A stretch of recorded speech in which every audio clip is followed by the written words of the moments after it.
Welcome to DSC academy. DSC academy की video में आपका एक बार फिर स्वागत है। अगर आप हमारे चैनल पर नए हैं, चैनल को लाइक करें, शेयर करें, सब्सक्राइब करें तब मैक्सिमम वीडियोस का नोटिफिकेशन आपके पास आता रहे। तो आज का हमारा टॉपिक है क्लास ट्वेल्थ अकाउंटेंसी का admission of a partner. Admission of a partner topic है क्लास ट्वेल्थ का अकाउंटेंसी का हमारा। तो अकाउंटेंसी में एडमिशन ऑफ अ पार्टनर का टॉपिक है, चाहे किसी बुक का हम आपको बेसिक पढ़ाएंगे इसका क्या है इस चैप्टर में। तो पहला आता है कि जब भी नया पार्टनर फर्म में आता है तो उसका change in profit sharing ratio हो जाता है। मतलब आपको एक तो प्रॉफिट शेयरिंग रेशियो में उसका चेंज होगा। क्या मतलब, जैसे मान लिया दो पार्टनर थे, ए और बी, रेशियो कोई भी थी उसकी 1:2 थी या 2:1 थी, 1:1 थी, whatever ratio given the question. तो ए और बी पार्टनर है 1:2 में, सी पार्टनर फर्म में आ गया तो सी पार्टनर के फर्म के आने के बाद इनकी रेशियो में चेंज हो जाएगा। जो इनकी रेशियो थी पुरानी वाली वो इनकी रेशियो नहीं रहेगी, क्योंकि सी भी जब नया पार्टनर आएगा तो वो अपना कुछ ना कुछ हिस्सा लेगा। मान लिया 1/4 के लिए आया, 1/3 के लिए आया, तो कितने के लिए वो बंदा आता है तो अपना शेयर वो बंदा मांगेगा। तो सी आ गया फर्म में तो अपना शेयर बोला कि मुझे भी 1/4 शेयर दो, तो ए देगा उसको कुछ हिस्सा अपने में से, इसका बी का हिस्सा भी कुछ ना कुछ घटेगा। हो सकता है ए का घटे, हो सकता है बी का घटे, हो सकता है दोनों का घटे, या ए का घटे, ए का ना घटे, कुछ भी हो सकता है। लेकिन चेंज होगा इनकी प्रॉफिट शेयरिंग रेशियो में। मतलब मान लिया कि जो प्रॉफिट इनमें 5 रुपए बढ़ता था, 10 रुपए का प्रॉफिट था, अब वो प्रॉफिट 10 का ही है, लेकिन वो 3 पार्टनर बटेगा तो रेशियो में क्या हो जाएगा, चेंज हो जाएगा। क्या हो जाएगा, रेशियो में चेंज हो जाएगा। तो एक तो आपको एडमिशन ऑफ अ पार्टनर में जो उनकी रेशियो है उसमें चेंज होगा, change in profit sharing ratio निकालना होगा आपको। और एक valuation of adjustment of goodwill, आपको गुडविल की दोबारा से एडजस्टमेंट करनी पड़ेगी। इसका मतलब क्या है कि जब नया पार्टनर फर्म में आएगा तो वो नया पार्टनर फर्म में क्यों आ रहा है, आज फर्म में पार्टनर, पहले तो नहीं आया था फर्म में पार्टनर, वो आज क्यों आ रहा है। इसका मतलब वो है कि आज हमारी जो नया पार्टनर फर्म में आ रहा है वो आज हमारी गुडविल का फायदा उठाना चाहता है, आज हमारी गुडविल का फायदा उठाना चाहता है। इसका मतलब जो हमारा रिस्क फैक्टर था जब हमने फर्म स्टार्ट करी उस टाइम रिस्क फैक्टर था, फर्म में प्रॉफिट भी हो सकता था, फर्म में लॉस भी हो सकता, लेकिन आज हमारी फर्म अच्छी चल रही है इसलिए बंदा पार्टनर फर्म में आ गया। तो आज वो फर्म में आ रहा है, इसका मतलब ये है कि हमारी गुडविल का फायदा उठाना चाहता है। इसका मतलब हमें एडजस्टमेंट करनी पड़ेगी गुडविल की, कि गुडविल उसके आने से पहले हमारी गुडविल कितनी है, तो कितनी हमारी गुडविल है इसलिए फर्म में आ रहा है वो, ताकि हमारी फर्म में आने के बाद उसे पता है कि प्रॉफिट ही हो रहा है तो उसको भी प्रॉफिट में हिस्सा मिलेगा। तो बंदा ऐसे बड़ा पार्टनर फर्म में आएगा, मतलब पागल थोड़ा है वो फर्म में आ जाएगा। वो इसलिए सोच के आ रहा है कि ये फर्म तो प्रॉफिट कमा रही है, लॉस में तो नहीं जाएगा वो फर्म में, प्रॉफिट में भी जाएगा। इसका मतलब है कि वो ये चाहता है कि मुझे प्रॉफिट में हिस्सा मिले, मुझे प्रॉफिट में हिस्सा मिले। इसका मतलब प्रॉफिट में हिस्सा मिले तो हमारी गुडविल का फायदा उठाना चाहता है। तो आपको इसके लिए गुडविल में आपको एडजस्टमेंट करनी पड़ेगी, आपको गुडविल निकालनी पड़ेगी। एट प्रेजेंट आपकी गुडविल की वैल्यूएशन कितनी है। तो अगर उसके गुडविल के वैल्यूएशन के तरीके अलग-अलग हैं वो आपने थर्ड चैप्टर में समझ लिए होंगे, लेकिन आज हम चैप्टर से कर रहे हैं एडमिशन ऑफ पार्टनर कर रहे हैं, उसमें आपको गुडविल का वैल्यूएशन निकालना पड़ेगा।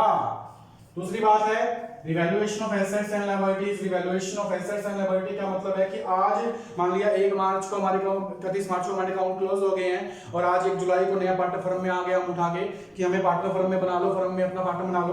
तो हमने पार्टनर बना लिया फर्म में, लेकिन वो 3 महीने में क्या हमारी एसेट्स में और क्या हमारी लायबिलिटी में चेंज हुआ, उसके चेंज को निकालने के लिए हमें रिवैल्यूएशन अकाउंट बनाना पड़ेगा। उसके लिए हमें दोबारा से रिवैल्यूएशन अकाउंट बनाना पड़ेगा उस पार्टनर के आने से पहले।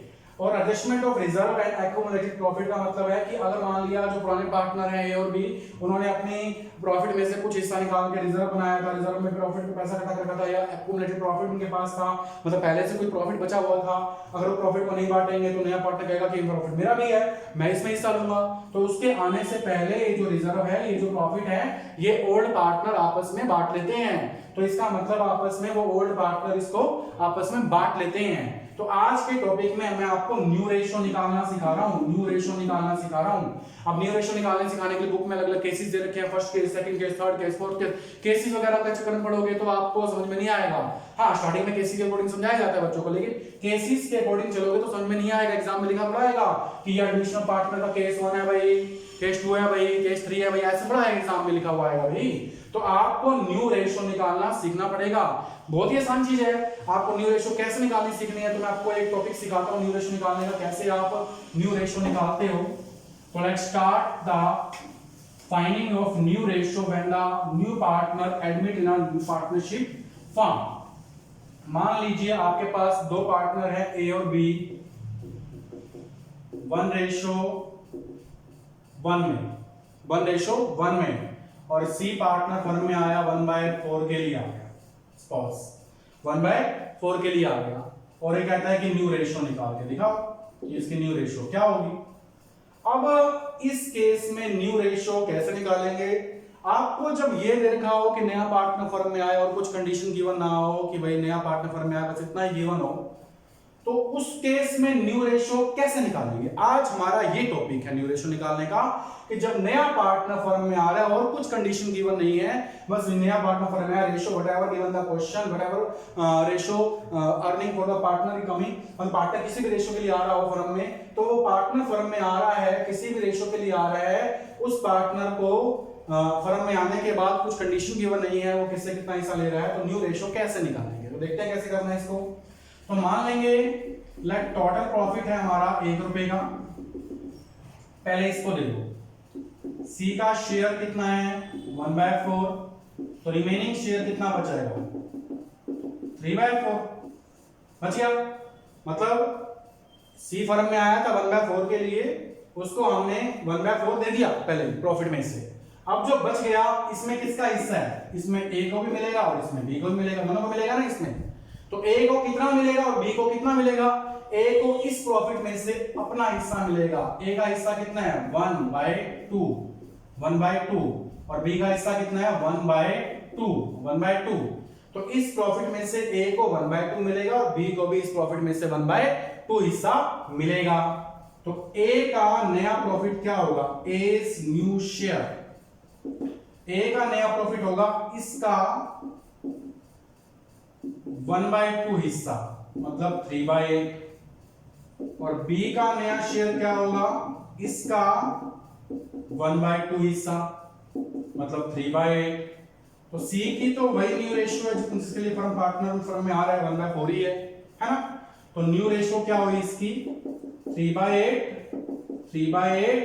1/4, एलसीएम लेंगे तो 8 आएगा, 3 3 2, तो न्यू रेशियो आ गई इसकी 3 3 2। ये आपका आंसर आ गया न्यू रेशियो का।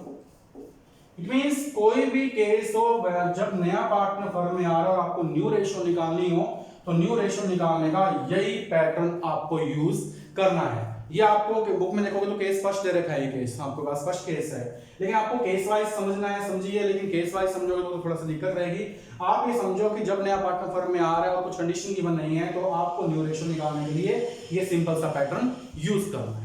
तो अगली वीडियो में आपको सिखाएंगे अगला टॉपिक न्यू रेशियो निकालने का।